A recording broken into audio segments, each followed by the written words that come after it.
everybody, this is In the Kitchen with Coach Adam. Today we are working on cold brew coffee. This is one of my favorite beverages. It is very easy because you need two ingredients. You need coffee beans and you need water. Other reasons why I like cold brew coffee is that beverage is going to sit and brew in this container for about 12 to 24 hours. That is going to pull a lot more of those richer flavors and aromas that you're going to get. That is going to pull chocolate, chicory, citrus, anything that coffee contains, and it's just going to give it nice full flavor. Another reason why I like cold brew coffee is that it is sitting and brewing a little bit longer than hot coffee, and in turn it is going to have just a little bit more caffeine content, so a little bit more pick me up in the mornings. So what you need today, besides coffee beans and water, I've got roughly about 1 cup of beans and 3 to 4 cups of water. 4-to-1 ratio is really good, and you're going to need a grinder to start. I've got a funnel to help get those beans into my mason jar. Glass works really good because it's going to help keep those flavors in here without pulling those into your other containers.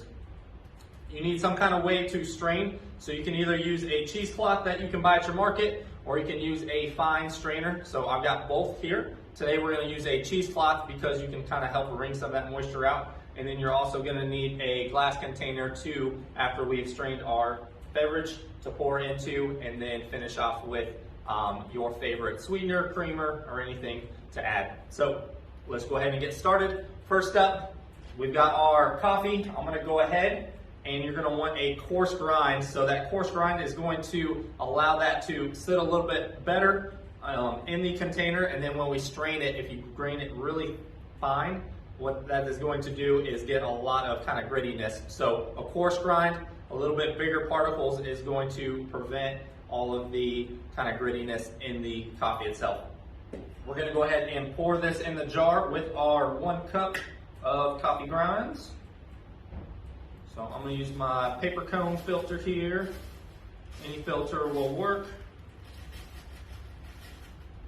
All right, so once we got all of our grinds in there, all you're going to do is add your 3 to 4 cups of water. If you're like me, I'm really bad at measuring, so I kind of just eyeball it. We're going to pour it all the way up to the brim. That's about 2 cups. And then I've got a little bit over an extra cup of water here that I'm going to top off. All right.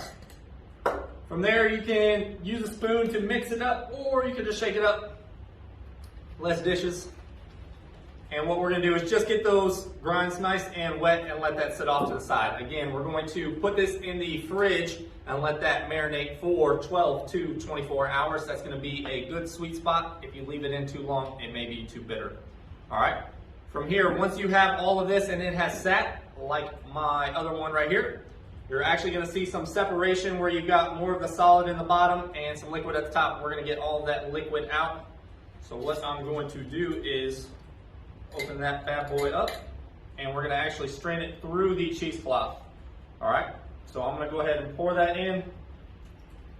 I like to use a bigger container because I can be a little bit more sporadic with this and try to get as much of that out as I can. You can use a spoon or a measuring cup to get the remainder of all of those coffee grinds out here. And the cheesecloth is nice because it's going to allow all of that moisture to sink through, and it's going to keep the solids intact inside the cheesecloth. So I'm going to actually let that sit there, and then I'm going to actually squeeze some of that nice, good cold brew coffee out, and that's going to be the byproduct part that we are looking for. So once I've squeezed all of the water and liquids that I possibly can out of those grinds, I'm going to go ahead and set that off to the side.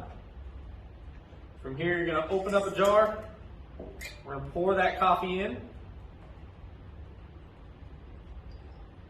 And voila, cold brew coffee. If you like it black, you're going to drink it like so. If you want to add just a little bit of creamer, this is one of my favorite parts right here.